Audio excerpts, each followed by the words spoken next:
Hi అండి. ఇది మా చిమ్నీ అండి. మా చిమ్నీ కంపెనీ పేరు హిందీవేర్. చిమ్నీతో మీ ముందుకు ఎందుకు వచ్చానంటే, ఏ వస్తువైనా ఇంట్లో ఇల్లు కట్టుకోగానే సరిపోదు, అన్నీ ఉండాలని మనకి ఆడవాళ్ళకి అనిపిస్తుంది కదండి. మనకేంటంటే ఎవరింటికన్నా వెళ్తే ఏదైనా వస్తువు కనిపించింది అనుకో, అది వాళ్ళ ఇంట్లో ఉంది, వీళ్ళింట్లో ఉంది, మన ఇంట్లో లేదు అని బాధపడుకుంటూ మనం ఎంత కష్టమైనా తెచ్చుకుంటాం. కానీ ఏ వస్తువైనా కొనంగానే సరిపోదండి, దానికి మెయింటెనెన్స్ చాలా ఉంటుంది. ఈ వస్తువులు చూడడానికి బాగానే ఉంటాయి కానీ వీటి క్లీన్ చేసేటప్పుడు ఉంటుందండి, అసలు మామూలుగా ఉండదు.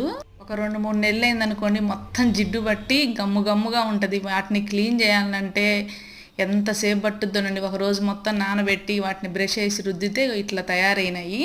ఆ వస్తువు ఉండాలి, ఈ వస్తువు ఉండాలని ఆడంబరాలకు పోతే రిస్క్ మాత్రం తప్పకుండా ఫేస్ చేయాల్సిందే.